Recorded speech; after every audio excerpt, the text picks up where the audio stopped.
अस्सलाम वालेकुम। Voice of diabetes के स्पेशल एडिशन के अंदर खुशामदीद। आज हमारे साथ जो मेहमान है he is professor of endocrinology at Aga Khan university hospital, professor Najmul Islam. He is also dean faculty of endocrinology at CPSP। जितने भी लोग डायबिटीज़ प्रैक्टिस करते हैं, एंडोक्राइन प्रैक्टिस करते हैं, सर उन सबके उस्ताद हैं। तो आज हम उनके साथ जो एपिसोड करेंगे, it will be a special episode edition why because हम ये करना चाहते हैं रमज़ान और डायबिटीज़ को लेते हुए। डायबिटीज़ के हवाले से जो चीज़ें प्रिपेयर करनी है उसको 1 महीने 1.5 महीने पहले से प्रिपेयर करना है, तो उसके लिए हम कुछ ख़ास मालूमात सर से हासिल करेंगे। सर खुशामदीद आपको। सर फर्स्ट ऑफ शुक्र है आप बुलाने का। Thank you sir. Sir first of all ये जो वॉइस ऑफ डायबिटीज़ है, ये एक हम अवेयरनेस इनिशिएटिव रखते हैं फॉर द अवाम। तो आप क्या सोचते हैं ऐसे इनिशिएटिव के बारे में? देखिए ये बहुत अच्छा इनिशिएटिव है फार्मर का।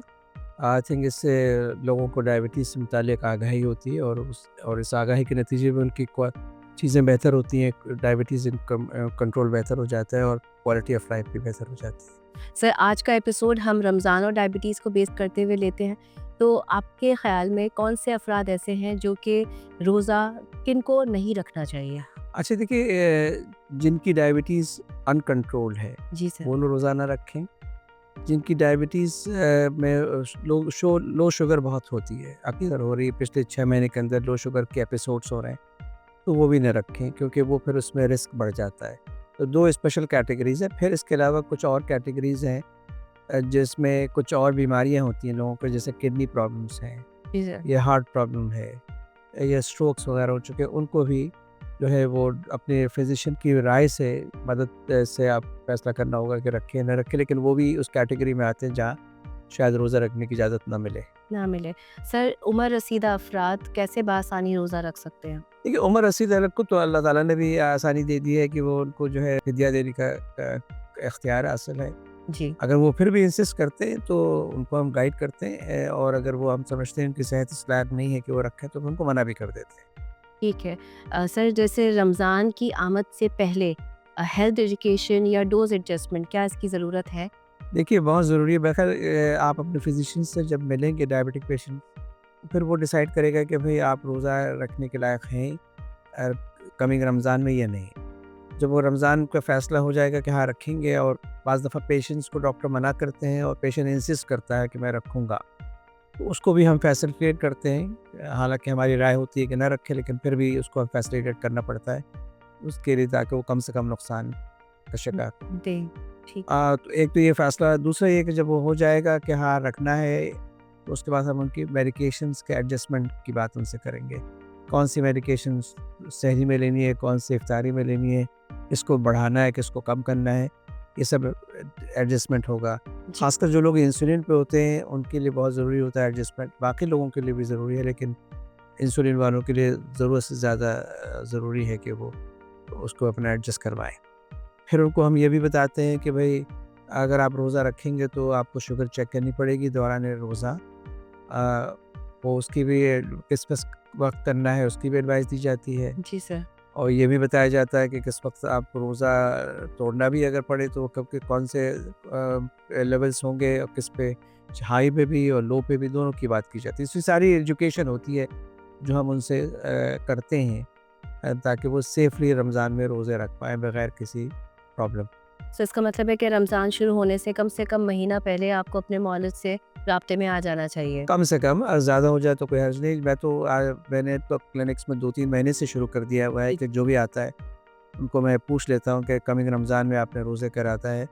अगर वो कहते हैं कि हाँ इरादा है, तो फिर मैं उनको देखता हूँ कि वो फिट हैं या नहीं, उसके लिए फिर उनकी एडवाइस अकॉर्डिंगली कर देते हैं। सर जैसे नीडल के हवाले से क्या शुगर चेक करने से या इंसुलिन लगाने से रोज़ा टूट जाता है? नहीं देखिए, ये तो ख़ैर मुफ्तियान का फ़ैसला है कि वो, लेकिन उनकी राय हमें मालूम है कि इससे रोज़ा नहीं टूटता। ना शुगर चेक करने से और ना इंसुलिन लगाने से, क्योंकि इंसुलिन लगाने से ताकत तो नहीं आती है, जी, जी। तो लिहाज़ा वही चीज़ें जिससे ताकत आती है, उनके इंजेक्शन से रोज़ा टूट जाता है। तो इंसुलिन लगाई जा सकती है, इंसुलिन लगाई जा सकती है और शुगर की जो है वो चेक भी किया जा चेक भी सकता किया है। जा सकता सर एक डायबिटिक रोज़े की हालत में कितनी एक्सरसाइज़ कर सकता है? है। देखिए हम लोग रोज़े की हालत में एक्सरसाइज करने से मना करते हैं। जी। कहते हैं कि आप इफ्तार के बाद किसी वक़्त निकाल लें, और अगर बहुत टाइट शेड्यूल है तो हम उनसे कहते हैं कि 1 महीना आप ना भी करें एक्सरसाइज तो कोई मसला नहीं है। लेकिन बहरहाल दौरान रोज़ा हम एक्सरसाइज करने से मना कर देते हैं। सर अगर किसी की अचानक शुगर कम हो जाए, जैसे उनको हाइपोग्लाइसेमिक एपिसोड हो रहा है, तो उसके लिए क्या रिकमेंडेशंस हैं उन पेशेंट की? देखिए, अगर दौरान रोज़ा उसकी शुगर लो हो जाती है, को फीलिंग हो रही है, सबसे पहले चेक करें। जी। चेक करेगा तो पता चल जाएगा। 70 से नीचे को लो शुगर कहते हैं। अगर 70 से नीचे है और तो आप जो है वो और आपको रोज़ा ख़त्म करना पड़ेगा और बाद में उसका कफ़ारा अदा करना पड़ेगा। अ, ये जानबूझ के तो नहीं किया गया तो लिहाज़ा उसका कफ़ारा 1 रोज़े के बदले 1 ही रोज़ा होगा। जी, जी। लेकिन हाँ, अगर फ़र्ज़ करिए कि 10-5 मिनट रह गया है और अभी 68 वगैरह आई है तो फिर आप थोड़ा-सा 5 मिनट का रेस्ट ले सकते हैं लीनियंट कि वो रोज़ा का वक़्त हो जाएगा, इफ्तार का आप कर लें। कर भी सकते हैं। सर एक डायबिटिक को रमज़ान के हवाले से, जैसे सहरी और अफ्तार में अपने फूड प्लान के बारे में क्या चीज़ें इंक्लूड ज़रूर करनी चाहिए? देखिए, फूड प्लान्स में है कि रमज़ान में हमारे यहाँ फास्टिंग के बजाय फीस्टिंग भी होती है। जी बिल्कुल। वो फीस्टिंग जो है ना वो अगर करता है तो फिर उसकी डायबिटीज़ कंट्रोल ख़राब हो जाएगी दौरान रमज़ान, इसलिए कि फिर खाना पीना बहुत ज़्यादा होगा। तो लिहाजा हम उसे कहते हैं कि आप हेल्दी ईटिंग हैबिट्स जो नॉर्मल दिनों में करते हैं उसी के हिसाब से अपनी सहरी और अफ्तार को अडॉप्ट करें। उन्हीं चीज़ों से आप अपने आप को लें जो आपको इजाज़त है और जो चीज़ें मना है उससे परहेज़ करें। और सर जैसे जो लोग क्या पर्टिकुलर चीज़ें सहरी के अंदर रख सकते हैं कि जो उनके लिए फ़ायदेमंद हो? देखिए, अगर कोई डबल रोटी इस्तेमाल करता है, ब्रांड ब्रेड या मल्टीग्रेन इस्तेमाल कर ले, कोई रोटी इस्तेमाल करता है तो चक्के के आटे वाली रोटी इस्तेमाल करे। तो वो यूज़ कर सकते हो। वो चीज़ें कोई स्पेसिफिक नहीं होती। हाँ, फेनी, खजला फेनी वगैरह जो लोग इस्तेमाल करते हैं उनको हम मना करेंगे क्योंकि वो मैदे की होती है, उससे शुगर राइज़ बहुत बढ़ता है। तो वो तो नहीं है, लेकिन बाकी जो ब्रेकफ़ास्ट की चीज़ें होती हैं डायबिटिक पेशेंट्स के लिए वो आप सहरी में शिफ्ट करके उसको ले लें। पानी का इस्तेमाल भी अच्छा रखें दौरान फ्रॉम इफ्तार से लेकर सहरी तक, ताकि आपको डिहाइड्रेशन ना हो। डिहाइड्रेशन प्रिवेंट हाँ, करें। इसको प्रिवेंट करना। अब इसी तरह से इफ्तारी में जाएंगे तो इफ्तारी में बहुत सारी चीज़ें बनती हैं घर में, उसमें से आपको पिक एंड चूज़ करना पड़ेगा। हर चीज़ आप नहीं खा सकेंगे। अगर खजूर लेना है रोज़ा खोलने के लिए तो 1 आध खजूर से रोज़ा हो सकता है, ऐसा नहीं कि नहीं कर सकते।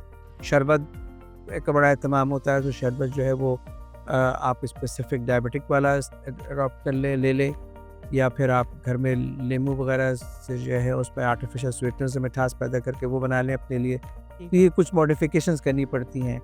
बाकी जो पकोड़े हैं या छोले हैं वो आप थोड़ा सा खा सकते हैं, लेकिन इतदाल के साथ है। इत्तेदाल के साथ। जलेबी वगैरह अगर है तो वो मैं मना करूँगा कि नहीं इस्तेमाल करेंगे वो सब चीज़ों का। बाकी तो फिर उसके बाद बेहतर ये है कि थोड़ी सी इफ्तारी की जाए, फिर उसके बाद नमाज के बाद खाना खाएं। खाना खा लिया जाए। तो सर 1 से 2 खजूर अलाउड होगी हर डायबिटिक को? सर दौरान रोज़ा कितनी दफ़ा हमें शुगर चेक करनी चाहिए? देखिए, वैसे तो शुरू के पहले चंद रोज़े में तो टेस्टिंग ज़्यादा होनी चाहिए। एक आपको सहरी के 2 घंटे बाद, एक असर के वक़्त या ज़ोहर के वक़्त कर लें ताकि जब कई घंटे गुज़र चुके हैं। जी। एक जो है इफ्तार के 2 घंटे बाद, ये मिनिमम में है। लेकिन जो हमारे एक्सपर्ट्स हैं या सोसाइटीज़ जो है रमज़ान के मुतालिक एडवाइस करती हैं वो तो इससे ज़्यादा एडवाइस करती हैं, और वो कुछ लोग करते भी हैं लेकिन ज़्यादातर उसको अडॉप्ट नहीं करते। तो मेरी तरफ से मिनिमम उसके लिए 3 दफ़ा 3 दफ़ा ज़रूर चेक करें। 3 दफ़ा ज़रूर चेक कर लें। ठीक है। और लेकिन अगर जैसे बीच में कभी आपको हाइपोग्लाइसीमिया फ़ील नहीं, होता है? जब आपको फ़ील हो कि आपकी तबीयत सही नहीं है, जी। लो है या हाई है, तो ज़रूर चेक करें। और अगर लो है, 70 से नीचे है और कई घंटे बाकी हैं तो अपना रोज़ा ख़त्म कर लीजिए। अगर शुगर हाई चल रही है, 300 से ऊपर चल रही है, तो भी आपको रोज़ा तोड़ना पड़ेगा। तो इसलिए कि आप कैरी ऑन नहीं कर सकेंगे। अगर कैरी ऑन करने की ज़बरदस्ती कोशिश करेंगे तो आपको नुकसान हो जाएगा। नुकसान हो सकता है। सर ये अचानक जो शुगर कम होती है, जो हाइपोग्लाइसीमिया हम स्टेट करते हैं, इसके दिल पे कितने बुरे असरात हैं? देखिए, हाइपोग्लाइसीमिया की वजह से अंजाना के अटैक्स, हार्ट अटैक्स हो सकते हैं, स्ट्रोक हो सकता है। तो लिहाजा इसको सीरियसली लेने की ज़रूरत होती है। हाइपोग्लाइसीमिया कोई अच्छी चीज़ नहीं है। जी। तो ये जो डायबिटिक्स जो इंसुलिन इस्तेमाल करते हैं, तो उनके इंसुलिन के इस्तेमाल पे या उनके यूनिट्स की मिकदार में क्या फ़र्क आता है जो रमज़ान के दौरान हो? देखिए, इंसुलिन के बहुत सारे रेजिमेंट्स होते हैं। कुछ लोग दिन में 1 दफ़ा लगाते हैं टैबलेट्स के साथ, कुछ लोग दिन में 2 दफ़ा लगाते हैं, कुछ लोग दिन में 4 दफ़ा इंसुलिन लगा रहे होते हैं। उसी हिसाब से फिर हम उनको मॉडिफ़ाई करते हैं, रमज़ान के लिए डोज़ेज़ एडजस्ट करते हैं। एग्ज़ाम्पल अगर कोई 4 दफ़ा लगा रहा है दिन में, हर खाने से पहले एक इंसुलिन और एक सोते वक़्त, तो हम उनसे सोते वक़्त वाली इंसुलिन को कहेंगे कंटिन्यू करें, लेकिन थोड़ी-सी डोज़ कम कर देंगे। सही। खाने से पहले वाली इंसुलिन में वो उससे पूछ लेंगे कि भई वो सहरी और इफ्तारी तक फिर एक दफ़ा करता है या अलग से रात को तरावी के बाद डिनर भी करता है। जी। कुछ लोग डिनर करते हैं, ज़्यादातर लोग सिर्फ सहरी और इफ्तारी करते हैं, तो फिर वो खाने से पहले वाली 2 इंसुलिन देते हैं, एक सहरी पे, एक इफ्तारी पे। जो लोग डिनर भी करते हैं, फिर उनको डिनर के लिए भी देते हैं। ठीक है। तो एडजस्टमेंट चाहिए होता है डोजेज़ का। इस बात का ख़्याल रखना पड़ता है कि हम डोज़ ज़्यादा ना दें कि हाइपोग्लाइसीमिया हो जा, ना इतनी कम कर दें कि हाइपरग्लाइसीमिया यानी हाई शुगर चलती रहे दौरान रोज़ा, दोनों नुकसानदेह। तो जो टाइप ऑफ इंसुलिन वो इस्तेमाल कर रहे हैं इस पे भी फ़र्क पड़ता है। हाँ, आपका कंट्रोल किस पे है उस पे भी फ़र्क पड़ता है और आपके खाने की फ्रीक्वेंसी क्या है हाँ, उस इस पे भी इसके जी, ऊपर ज़रूर बिल्कुल। फ़र्क पड़ता है। सर क्या डायबिटिक्स को शुगर के एतबार से हर हफ्ते क्लिनिक्स में आके कंसल्ट करना चाहिए रमज़ान में? नहीं, नहीं, ऐसा नहीं है कि हर हफ्ते आने की ज़रूरत है। अपने जीपीज़ के पास तो एक्सेस जल्दी हो सकता है, कोई प्रॉब्लम हो, अगर सब कुछ स्मूथली चल रहा है, तो फिर उसको आने की क्या ज़रूरत है? ठीक। हाँ, कोई प्रॉब्लम हो रहा है तो डेफ़िनेटली आकर रुजू करे अपने डॉक्टर से, ताकि उसको एडवाइस करते हैं, ताकि बाकी रोज़े जो रह गए हैं, वो सही तरह से गुज़र जाएँ। बहुत सारे लोग शायद जैसे बहुत ज़्यादा चेक करना नहीं चाहते शुगर्स को, तो उनको ये एडवाइस कर दिया जाए कि पहले आप कंसिस्टेंटली चेक करते रहें। अगर उस पे आपके पास मुस्तकिल रीडिंग्स हायर साइड पे या लोअर साइड के ऊपर आ रही हैं, तो फिर आप आके ज़रूर जी, जी। से राब्ता कर लीजिए। हाँ, और बहुत से लोग जो अफ़ोर्डिंग हैं और मॉनिटरिंग नहीं करना चाहते, उनके लिए कंटीन्यूअस ग्लूकोज़ मॉनिटरिंग भी आजकल एक ऑप्शन है, जी, ख़ासकर वो लोग जो इंसुलिन पर हैं। जो इंसुलिन के ऊपर है। सर हाइपोग्लाइसीमिया का चांस कैसे कम किया जा सकता है? देखिए, हाइपोग्लाइसेमिया का चांस ये होता है कि डोज़ एडजस्टमेंट होनी चाहिए दवाइयों की और इंसुलिन की। यही वो, और खाने में जो है वो जो है आपने एक एक अमाउंट जो है फ़िक्स खाना है। ऐसा ना हो कि आपने इंसुलिन लगा ली या टैबलेट खा ली और आपने खाना नहीं खाया, तो लामहला आपकी शुगर लो हो जाएगी। तो इन चीज़ों को एडवाइस करना पड़ता है, और अगर जो लोग संजीदा होते हैं रोज़ा रखने के लिए, वो फिर फ़ॉलो भी करते हैं, क्योंकि उनको पता है कि अगर नहीं फ़ॉलो करेंगे और लो शुगर होगा, तो फिर डॉक्टर्स और घर वाले भी मना कर देंगे कि रोज़ा। कि रोज़ा ना रखा जाए। हाँ। ठीक। सर वज़न पर रोज़े का क्या असर होता है? देखिए, मुख्तलिफ़ कैटेगरीज़ के लोग हैं। कुछ लोग रमज़ान में ज़्यादा खाते हैं, हुँ, डायबिटिक्स के अलावा भी और डायबिटिक्स भी, तो उनका तो वेट गेन हो जाएगा। ठीक है। जो लोग उतनी ही खुराक मेंटेन करते हैं जैसे रमज़ान से पहले, तो उनका वेट न्यूट्रल रहेगा, वही रहेगा। और कुछ लोग की खुराक थोड़ी-सी कम हो जाती है दौरान रोज़ा, क्योंकि 2 ही वक़्त खाने को मिलता है, फिर टाइम नहीं होता। ये 1 आध किलो कम भी जाते, तो ये मिक्सचर है। हुँ, ये ऐसा नहीं है कि सबकी जो है वेट कम हो जाएगा। कुछ कुछ का वेट कम होता है, ज़्यादातर का एक ही न्यूट्रल रहता है, और कुछ गेन कर लेते हैं। सो इट डिपेंड्स कि आपकी चॉइस क्या है जिस वक़्त आप जो है वो सहरी या इफ्तार कर रहे हाँ, हैं, तो उस वक़्त आपकी चॉइस किस किस्म की है, हाँ, डट कर खाने वालों का वेट बढ़ेगा। बढ़ जाएगा। सर ये जैसे हमारे यहाँ रमज़ान में फ्रूट चाट का बहुत ज़्यादा वो होता है, उसके अंदर स्वीटनेस भी होता है, कुछ लोग शक्कर भी इस्तेमाल करते हैं। तो वुड यू प्रेफ़र कि जो पेशेंट्स हैं, वो फल खा सकते हैं, लेकिन वो फ्रूट चाट ना खाएँ? देखिए, फ्रूट चाट अगर खाते भी हैं, तो वो अलग से अपना बनवाएँ, फ्रूट ही का हो, लेकिन उसकी मिकदार 1 फ्रूट के बराबर हो, उसमें कोई एडिशनल गुड़ या चीनी वगैरह ऐड ना ना मिले। की गई हो मिठास के लिए, तो वो ठीक हुँ। है, खा सकते हैं। वो खा सकते हैं। सर जैसे कि हम ज़्यादा प्रिवेंट करना चाहेंगे कि पेशेंट्स को हाइपरग्लाइसीमिया इज़ वन थिंग, लेकिन हमें हाइपोग्लाइसीमिया को भी रिकॉग्नाइज़ ज़रूर करें। तो कोई अर्ली फीचर्स साइंस ऐसे हैं जो आप हाइपोग्लाइसीमिया के हवाले से देखिए, एक हैं? तो ये कि लो शुगर या हाइपोग्लाइसेमिया की अलामात में से सबसे पहले तो भूख की लगती है शिद्दत से। फिर उसके बाद हाथ काँपने लगते हैं, पसीना आता है, दिल की धड़कन तेज़ हो जाती है, ये सारी अलामात है। इस पर एक्शन अगर नहीं होता है, तो फिर गुनूदगी तारी हो जाती है और बेहोशी हो सकती है। तो मरीज़ को ये अलामात बता दी जानी चाहिए, और तब ये अलामात अगर होती हैं, तो सबसे पहले तो वो शुगर चेक करें।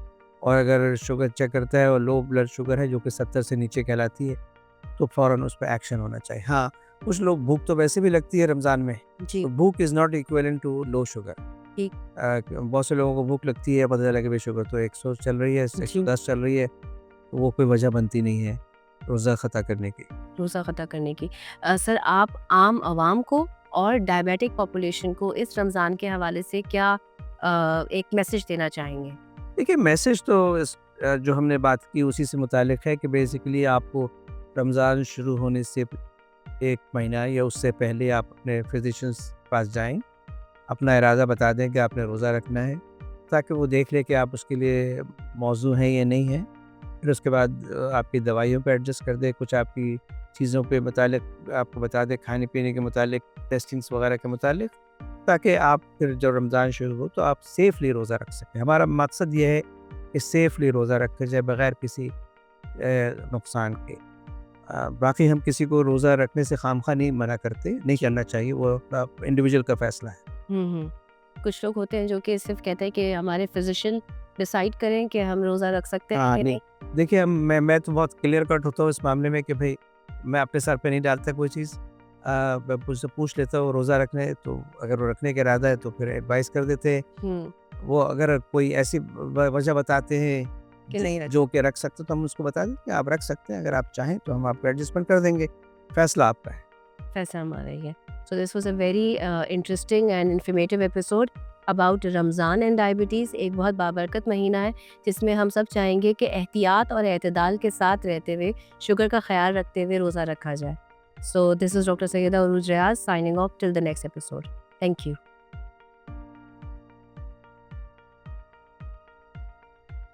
फार्मीवो आपके लिए लाया है आपका अपना पर्सनल डायबिटीज असिस्टेंट डायबॉट, जिसकी मदद से आप अपना और अपने चाहने वालों का फ्री डायबिटीज रिस्क असेसमेंट करवाने के साथ साथ डायबिटीज के बारे में मुकम्मल मालूमात बिल्कुल मुफ्त हासिल कर सकते हैं। तो अभी अपने पर्सनल डायबिटीज असिस्टेंट डायबॉट के व्हाट्सएप नंबर 0333 0320262 पर राब्ता करें। फार्मीवो का ख्वाब, एक सेहतमंद मुआशरे का क़याम।